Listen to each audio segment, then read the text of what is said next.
What's going on, everyone? Welcome along to Arsenal Fan TV, and I'm leaving that game not really too sure how I'm meant to be feeling at the moment. Frustrated, angry are two things that come into my mind immediately, but moreover I'm relieved that Arsenal have come out of this game against Anderlecht in what looked like absolute despair at one point in the game.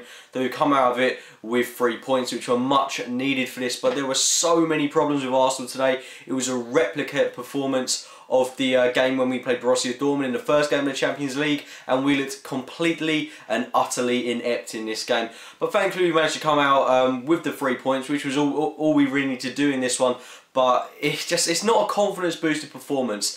First thing that went wrong for me was the team lineup. Playing 4-1-4-1 is something that we've persisted with far too much this season. Flamini playing in that holding role, and he was abysmal today. Flamini was so poor, making rookie errors, pub team stuff this. I mean, there was a moment in the game where he let a dummy go through to an Anderlecht player, and that really could have harmed us. If we were against any decent side like Real Madrid, Barcelona, they would have absolutely punished us. And if we were playing top quality opposition tonight, like Real Madrid, etc., we would have lost this game about 5 or 6-0. We were that bad. And our defence at the moment is abysmal. First thing that went wrong in defence for me was not continuing to play Hector Bellerin. I know he's only a young guy, but he should have started this game. Playing Monreal at centre-back just causes way too many problems for us. The goal we conceded, I don't want to put too much blame on Monreal, but the time he dawdled around the Anderlecht player, just letting him have so much time on the ball, allowing him to turn around, allowing him to hold the ball up, but he wasn't getting in his face, he wasn't getting the ball back. Poor defending on his behalf, but he's not a centre-back, so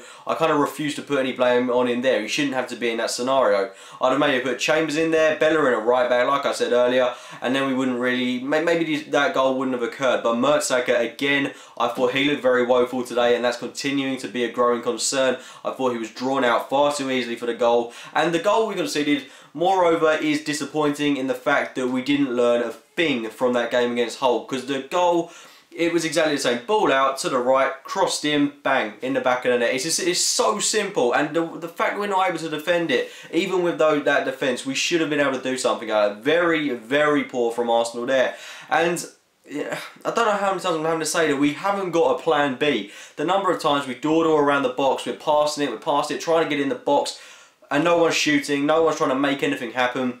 And I think the only real player that can leave this game with their head held high is arguably Alexis Sanchez and maybe Lucas Podolski for getting the goal at the end, and as well as Kieran Gibbs. But a majority of those players, at least 8 players on that pitch, were extremely poor tonight. I mean, you've got to give some players the benefit of the doubt, maybe Aaron Ramsey because he's just coming back from injury, but other players were very poor tonight. Mertesacker, I thought, was very poor. Chambers, I don't think he had one of his best games, but all round, no one particularly had a good game. It was poor, weak performance from Arsenal, but we've got to build on this. I mean, if we're going to get any kind of momentum from this game, we've got to get a convincing win against Sunderland at the weekend, and then we play again at some point, got to win that, and then we got Burnley as well. So we've got to be winning all these games, building up momentum and playing better football. That's what's majorly important. The fact that we're having all this dominance, all this possession is great, but at the end of the day, we had a very similar shots on target ratio as Anderlecht, which Anderlecht aren't a particularly notable, reputable team, whereas we are, and we should have absolutely dominated that game. We should have won at least 3 or 4-0 tonight. And the defence, the injuries, yeah, it all comes into consideration. But the defence, the team we had out, should have won that game. Santi Cazorla was another one for me today that was very lacklustre. The number of corners, free kicks that he was put on tonight that absolutely nothing came from. And you know, I know other people take free kicks for us, but we do absolutely nothing from set pieces. I think at times we may as well not bother having them because we're just so wasteful from them. We just end up losing possession and then teams counter against us. It's pitiful from us on that behalf, and we're no good at defending them either. That's something we have to work on. But relating back to Cazorla tonight, I don't think he dictated the play particularly well. I thought his passing accuracy was very poor tonight. This goes for every other Arsenal player as well. It was the final ball or a misplaced pass or a loose touch that cost us tonight. Everything else, you know, you got to say was kind of perfect. The way we dictated play, that kind of stuff, but we couldn't thread a final ball in. I think Gibbs said it as well in the post-match interview. We couldn't put that final ball into the box, and that's where we miss Mesut Ozil. And he's not appreciated so much when he's on the pitch, but when he's off it, I think it's plain to see how much we miss him. Cazorla is so good at the basic stuff, but when it comes to threading the eye of the needle ball, he can't do it as well as someone like Mesut Ozil can. But we've got to look at the positive tonight. We've come out of it with the win. Excellent goal from Kieran Gibbs right at the end.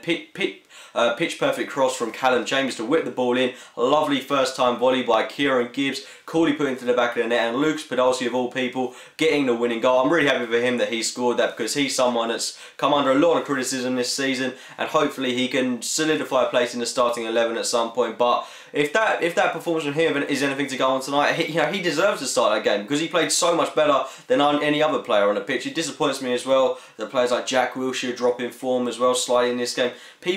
Professional footballers at this level have to be playing at the top, and it was real pub team stuff from Arsenal tonight. It was that poor from us. But we've got to bounce back, we've got to rejuvenate, and it is a win. We can build on this, regain that momentum that we had earlier on in the season, and hopefully push on this. But what I'm saying, remember, we haven't really got any momentum yet. We need to go on a run of games, and we've got the perfect opportunity to do that starting now. Anyway guys, those are my thoughts on Arsenal's game against Anderlecht tonight. If you have enjoyed the video, please give it a like rating. Subscribe to Arsenal Fan TV, check out my own channel, AFC Game by Game. But as always, thank you for watching guys.